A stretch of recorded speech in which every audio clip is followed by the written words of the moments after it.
to Pete and Hannah's Watch List. I'm your host, Pete Mitchell. I'm here with my great co-host, Hannah. Hello, people. Hannah. Yeah. We're here today for AFI Top 100 10 Year Revisited. Mm-hmm. But before we begin, let us tell the viewers and the listeners what they should do. Could you pretty please leave a like and subscribe to the channel? Subscribe. Leave a comment down below your feedback on this show, thoughts, feelings, criticism, all that jazz. Welcome. Hit the notification button and you'll get great content like this one. Yeah. Including, we're on Wilkie's Movie Club today. So we will post a link.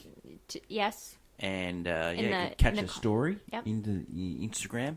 And we'll post a link in the comments below this video. You can catch up with that. Talked about a range of topics, including my theories about Fallout Toy. Horse racing, yeah. Horse racing, yeah. Gotta mention. Crime.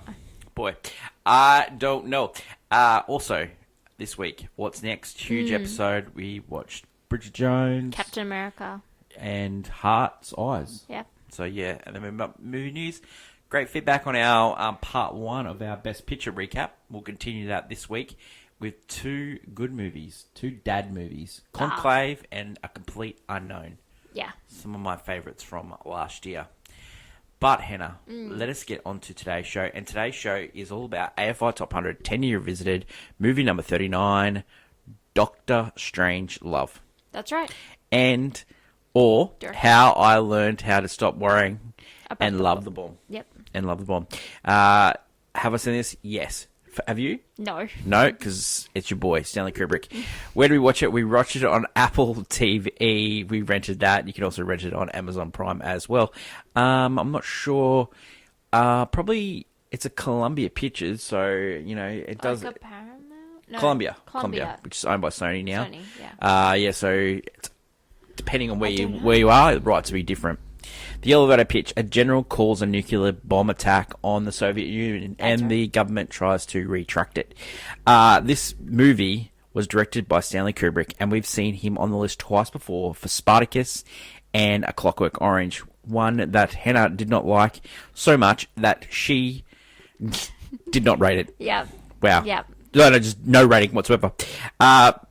This movie... was written by Stanley Kubrick, also written by Terry Sutherland, who ended up writing Easy Rider. Oh, which is, so beloved. It was based on a book called Red Alert by Peter George. Now, Stanley Kubrick started with nothing but a vague idea for a thriller about a nuclear accident, and then ended up getting put onto the book with Red Alert, and then Peter George ended up helping help write this movie with Terry Sutherland, But Peter George hated this movie because he didn't like that it became a satire. And so he ended up writing a really serious book called Failsafe as a response to this. This was also produced by Stanley Kubrick, and this is the final collaboration that he had with his producing partner, James B. Harris. He was involved in the early development stage, but left to begin directing his own movie. It was during the stage that, according to Harris, Kubrick began to toy with the idea of turning Dr. Strangelove into a comedy. So it started off with a serious movie, then it went into comedy. It was filmed in England at Shepperton Studios, where they filmed all like James Bond movies and stuff like that. It was filmed in the spring and the summer of 1963. The first test screening, huge day in world history. November 22nd, 1963, the day John F. Kennedy was assassinated. Oh. So it was going to come out in December, ended up being pushed back because they had a feeling that the mood of the country wasn't there for a black comedy. Yep. No, you're right. Kubrick and notably the Columbia guys did not get along. He thought that they were distancing themselves from this movie. And then when it came out to be a success, he didn't ever trust in them again because... they did not know what they had on their hands. So, So he selected Peter Sellers. Now, Peter Sellers didn't understand why Kubrick had selected him because, Peter Sellers was noted for going off script. Kubrick was noted for taking many takes. So, he was not keen on many takes. But Kubrick felt that every time that Sellers performed... his performance got better. So he kept it kept laying into it. Oh, He kept doing more takes. He thought he was. Oh. By the end, Sellers was totally against multiple takes. So what he had to do, Kubrick, was have 6 cameras posted at all times just in case he came up with something. And so, yeah, just Sellers, a noted performer. This guy was an absolute legend, comedic legend. Pink Panther, The Party. Ooh. When I saw The Party as a kid, that absolutely made me laugh. It is so funny. Notably, after this film, he had a massive heart attack, and he was going through it at the time. There's a telly movie that was produced by HBO, starred Jeffrey Rush, about Peter Sellers' life. And then when he was making this movie, he was actually going through divorce, so he couldn't actually... They wanted to film it in America. They couldn't actually film it in America. They had to film it in England. Yeah. So everyone had to come across over there. And so Kubrick, notably after that, filmed most of his movies in England after that. Oh. So he had a heart attack after this movie. He never really took on the big roles with made him stretch because of the fact that he was struggling. Originally, he was supposed to play the role of Major T.J. King Kong, the pilot in the bomber, yeah. but he was having trouble developing the Texas accent. And then when he hurt his leg on set, he couldn't do that part anymore. So Stanley Kubrick tried to get John Wayne to do it. He also tried to get strange choice. all these other people, but he ended up getting Slim Pickens. And Slim Pickens, actually, funny story, Slim Pickens had never been overseas. He had to get a special passport, to fly to England. That's how they... another new starter for this role was the great James Earl Jones, which he had... Ooh. Stanley Kubrick had seen him in a play with George C. Scott. Yeah. And so he had seen him in the play with George C. Scott, and then... So he goes on set, and then James Earl Jones was like really... went to Stan Kubrick and goes, Slim Pickens, he just talks in a Texas accent all the time. Is he a method actor, or, this is before method was famous. He goes, no, this guy, that's how he talks all the time. So he talks in real life. Slim Pickens' accent is that in real life. Wow. George C. Scott. George C. Scott is a famous actor. He was most notably played General Patton in the movie Patton. Yep. Very cantankerous on set. He actually had a lot of respect for Stanley Kubrick in the fact that Stanley Kubrick was like a chess hustler. So they used to play chess on the thing, and he used to beat George C. Scott. And so he got a lot of respect out of Stanley Kubrick. But him and Kubrick, because Kubrick was trying to dial, once they went to satire, he was trying to dial up George C. Scott's performance. And George C. Scott was a definite not an over actor. Oh. And so a lot of the things, he used to poke George C. Scott to get reactions out of him. And so, yeah, it was sort of testy times on set when it comes to those two. Another character in this movie is Sterling Hayden. Now, Sterling Hayden plays the general that calls the bomb strike on the world. Sterling Hayden actually was sort of blacklisted at the time because he was a noted communist. So he sort of retired. Ended up coming back after this movie to be a full-time actor, and ended up doing The Great Godfather, where he played Captain Mikulski. He hit Al Pacino, Michael Corleone's character, over the head. So the cinematographer is Gilbert Taylor. This is the last Stanley Kubrick movie that went into black and white. Edited by Anthony Harvey, music by Laurie Lawrence, production designed by Hawk Films, and as I said before, distributed by Columbia Pictures. The release date for this movie was January 29th, 1964, and it had a running time of 94 minutes. Great. Budget was $1.8 million. Most of that budget was made up of Peter Sellers, very successful actor at the time. How he sold it to the studio was he's going to play 6 parts. He ended up playing 3, but yeah, that's how he got across the line.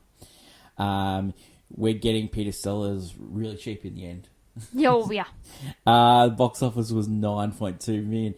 The movies of 1964, the highest grossing, you had Hard Day's Night, you had Pink Panther, you had The Unsinkable Molly Brown. Yep. You had What a Way to Go with 20th Century Fox, A Shot in the Dark. You had From Russia with Love.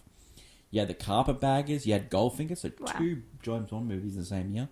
Yeah, My Fair Lady, and you had Mary Poppins, the two most popular movies of that year. Well, I can tell. Best Picture went to My Fair Lady, and brilliant film. Doctor Strangelove was nominated for 4. He was nominated for Best Picture, Best Director, the Best Actor for Peter Sellers, which I will go into it, but it was an absolute travesty that he didn't win. And you had Best Screenplay, which I thought Stanley Kubrick should have won that. That actually went to Beckett, which was it's just seriously, it's just strange how he did not win for that. It's an absolute great screenplay. The winner of Best Actor went to Rex Harrison for My Fair Lady. Now, yeah, like really, Rex Harrison probably. I love. Like mad love to the fact that he did the stage and then he did the actual screen version, but Rex Harrison, I don't know if that's the role. You look back in the career and you just go, how did Peter Sellers not win? And especially for this role, like he did 3 parts. He did Doctor Strangelove, he did The President, and he also did the British Colonel. Yep. Like, he's just fantastic in all these roles. Like, the British Colonel playing an understated bit. The President, sort of like a bumbling sort of fool. And then you got the outrageousness of Doctor Strangelove. Like, just brilliant. It's a really fantastic acting performance where he really just stretches his chops. And then you have... If you redid that Oscars 100 times, I think Peter Sellers wins it 90 times. I think so, but I still do love Rex Harrison's performance in My Fair Lady. It's charming. It's quite charming. Reaction to the film recently, Hen, we had Rotten Tomatoes 98, Letterboxd 4.3, IMDb 8.3. Anything else written about it? Yeah, of course. We had a Simpsons episode about this. Yeah. Yeah, Homer on the bomb. Yeah, but also the War Room thing, they use that. Well, the War Room has been used in multiple different pop shows, culture. Yeah. Like, Under Siege had a War Room.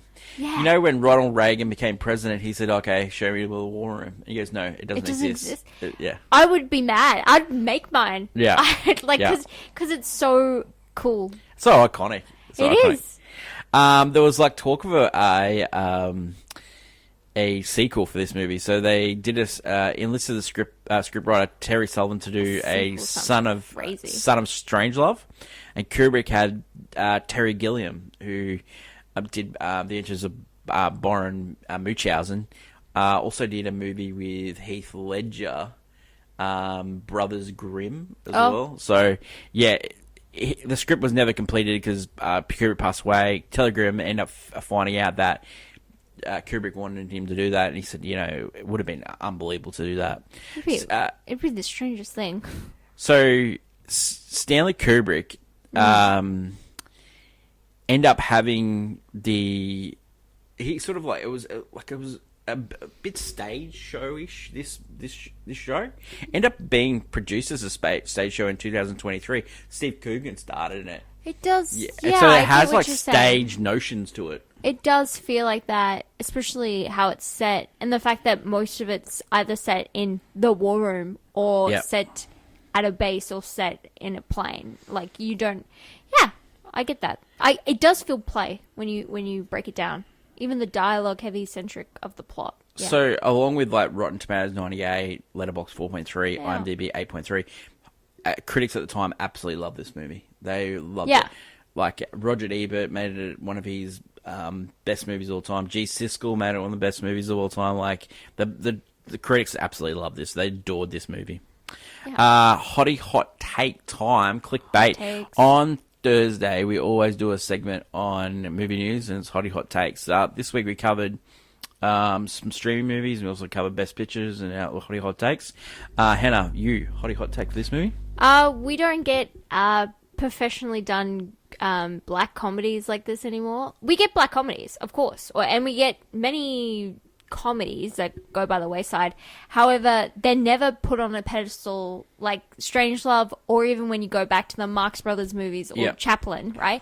All those movies are on this list. They're iconic, but Hannah, comedies they get made into TV shows now. Like Veep is a perfect example of that. Yeah, but you don't get that movie anymore. Yeah, I know. And because they're afraid to make it.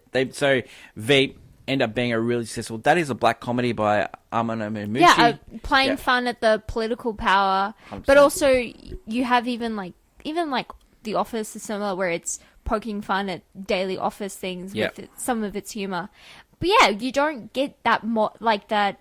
We don't have a modern like comedic, Oscar, like a contentious, like no, you would never have. This movie definitely makes it to the Oscars. It did, right? But most of the days, our comedies would never even touch an award show, if not a Razzie. Like we don't make finely tuned comedy films anymore. Yeah. And even like when I think about it, the last comedy I enjoyed was probably Bottoms, but that was a, teen. Yeah. It was a teen comedy movie that was, like a bloody version of Mean Girls and stuff. Like it. Yeah. You don't get high class comedy anymore You in don't. a weird way. No, you don't. Yeah, don't. you're totally right. Yeah. You are. Yeah. We don't get that. No. We don't even get good comedies anymore. But Yeah. We don't. But yeah, I just saying, we don't get it. Like MASH is on this list. MASH is a Definitely solid, a black comedy. a black comedy. But yeah, we're too afraid. But also, it's just. Yeah, I agree. I feel like no one's got that idea to maintain it because I think a general audience don't love watching black comedies. Yeah, I agree. But yeah, I think we're missing them. Oh, 100% we're missing them. My hottie hot take, I think this is Stanley Kubrick's magnum opus. I think it's his best movie. Do you think it's his best movie? Yeah. We have 2001 in Space Odyssey. Yeah, that's why it's called a hottie hot take. Yeah, okay. I just love this movie. I think it's the Peter Sellers it all. I think it's Stanley Kubrick going off script. Yeah. I think, because like we're in scene breakdown today, we're going to break it down into 3 scenes. Like, so the 3 scenes are The plane. at the Base. at the base, in the war War room, and the plane. 3 scenes, and they're just done so after like the special effects, like the plane, like the shots over the plane. They actually the plane that they had over doing shots ended up getting shot down over Greenland because they thought it was a spy plane. Wow. Like the attention to detail, Stanley Kubrick. I know he's known for it, but I think this is his best movie. Like, I'm a fan of 2001, fan of Clockwork Orange, fan of Full Metal Jacket, fan of Eyes Wide Shut even. But this movie is his best, and I just can't believe it. I think it's fantastic. I'm happy for you. I don't know, but Yeah, I think it's great. I can, out of the 3 I've seen so far, or 4 because I've seen Eyes Wide Shut. Yeah. I would put this at number 1. Yes. If I had to rank them, and then I would not talk about the other 3. Yeah. Well, we haven't seen Path of Glory on this list. Lolita, and also what was the other movie? Full Metal Jacket. So they're the other movies that we haven't seen. So, Shining as well. People love that. The Shining. Well. Yeah, they love that. Let's go to Pete and Hannah's review. Let's go to scene breakdown first. Let's break it down into those 3 scenes. So, first off, you've got Brigadier General Jack the Ripper. Love that name. Love it. He calls in an attack that the Russians have attacked, and he talks about like conspiracy theories. He talks about like fluoridation in the water. He talks about... Yeah, he's fully gone. Yeah. It was funny because like he was an accused communist, but like he's anti-communist in this. Like it's just...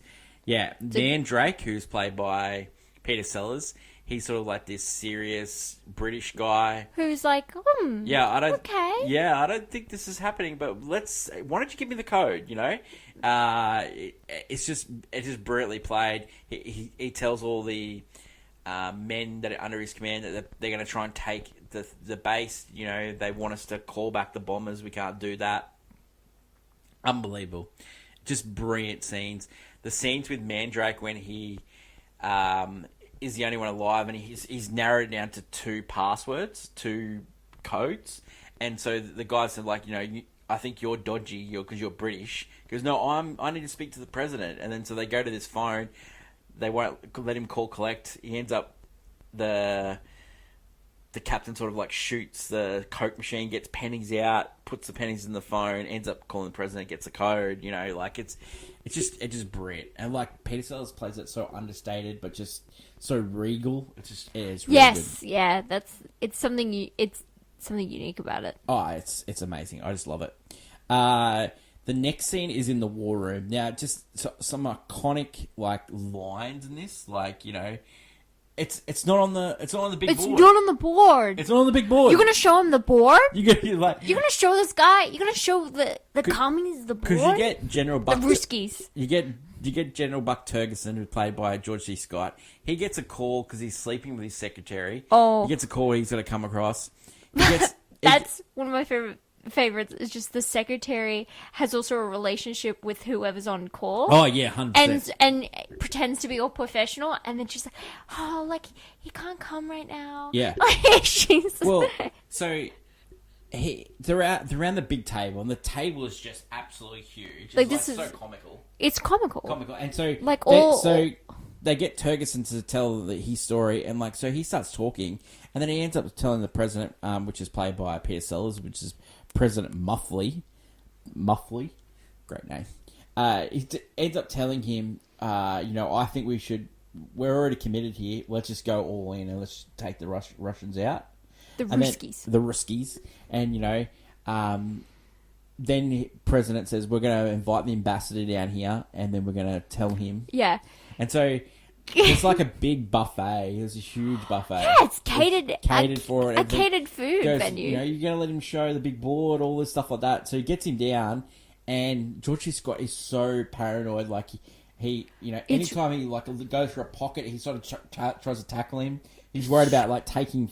He's obviously taking footage, but the president's also mad at him because your random general has decided to declare war. Well, you told me this couldn't happen, and then he comes back with like, well, you signed it off. Remember, it's in this article. You did sign it off. Like he's trying to like push the blame on the president. Because you said, if we had an attack against us, we said that we could attack without it, and that's what he's just doing. It's absolutely brilliant. I just love it. I love it because it's so funny because it's like I don't know, he's so childish. And you're going between the three scenes. You're going through the plane. You're going through the base, and you go, and so you get just the different characters. And then you're just waiting because there's a guy just sitting there and he's very quiet, and then suddenly it's Dr. Strangelove, and he comes out and he speaks in a German accent.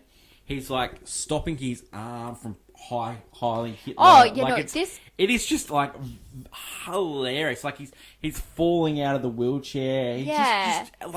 He's absolutely cooking. Like then the Ruskies ambassador comes down and says that there's a doomsday clock. So if they get taken out, they're going to take out the world. Yeah. And then they go to the Dr. Strangelove. Hey, is this true? And he goes, yeah, we tried to create one, but we couldn't do it. It's just so much dark humor. It's just so funny. It's just brilliant. I just love it, and I really do. So then they talk to the German scientific advisor, Dr. Strangelove, and so they talk about, okay, if this is happening, how long do we have to, can we live? And they go, we'll have to live in mine shafts. So we'll have to, And then so he's saying, we'll have to put the best of the best down there. Generals, of course, and we're going to have 10 women to one man. And it will be chosen on physique and chosen on readiness and all this stuff like that. It reminded me of Fallout because that's the basis of what Fallout is. The show and game is literally bombs drop and then they go into vaults. Yeah. It's the same premise. It's just really funny. I just can't get, like, last night just rewatching it, I was just laughing at the same jokes. It's just like, and Peter Sellers, just like, you got this reserved nature of the bumbling president against absolute cooking as Dr. Strangelove. And then you got George C. Scott, like, there's a scene where George C. Scott falls over. He's so funny. And Kubrick just left it in because it showed the desperate nature of George C. Scott. And then you got the Russian ambassador. He's like taking photos. Like the original way this movie was supposed to end was supposed to be, instead of like the Virulin till we meet again, it was actually supposed to be a pie fight. So all the food, they were supposed to fight with the Russians with the food. Do you know what that'd be? That's hilarious. And so the reason why, so later on, Kubrick said, it just didn't fit in, but also at the time with the Kennedy's assassination, it just didn't fit. That No, totally, absolute it's a bit slapstick. weird, yeah. But like a Peter Sellers movie would end in a pie fight. It was just, it would have been awesome. It was daring for it. The last thing is the plane scene. So they get the code.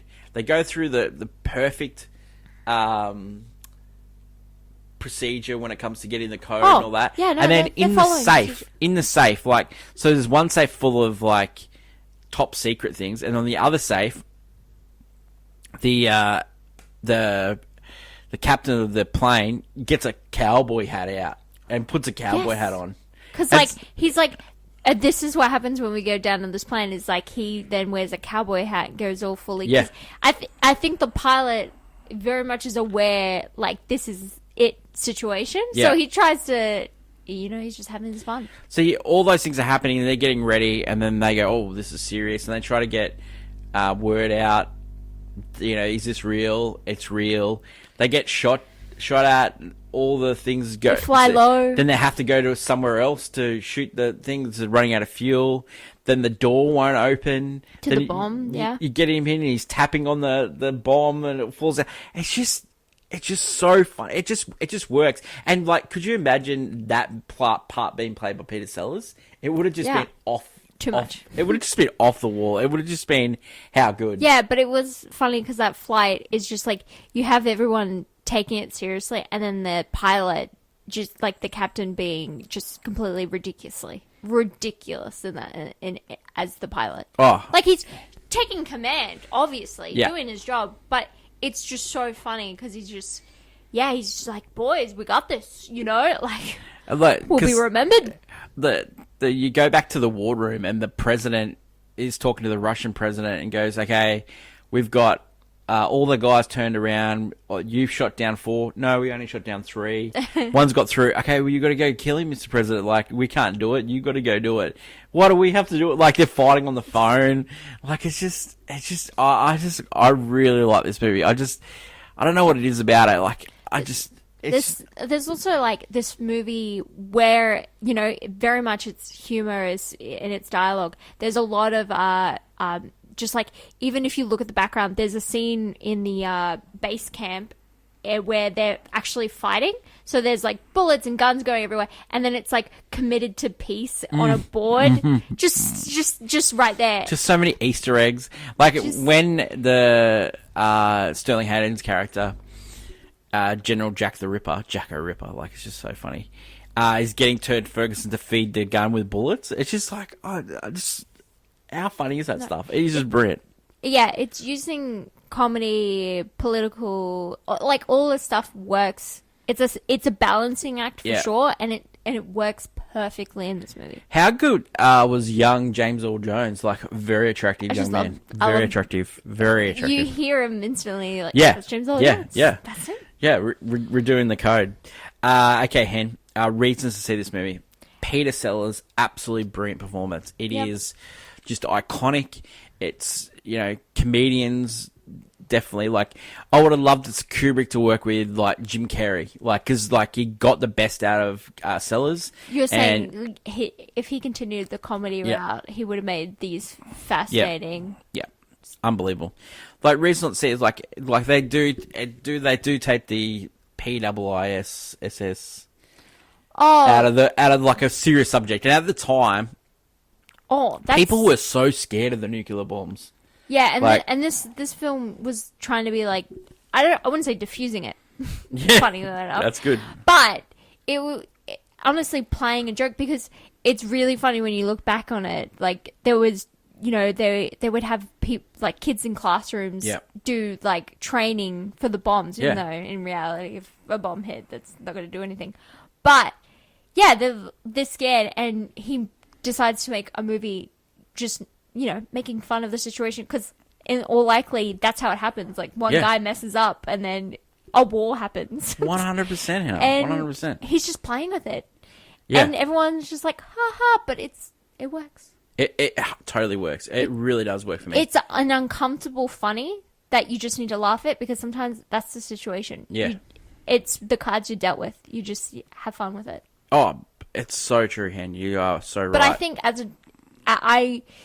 could not understand the previous two films, but this one I can understand his directing prowess. Like, because just the way he was, just again with just even background jokes he had, like that's something that goes in like a lot of people use nowadays. Like, The Simpsons was famous for having background jokes. Yeah.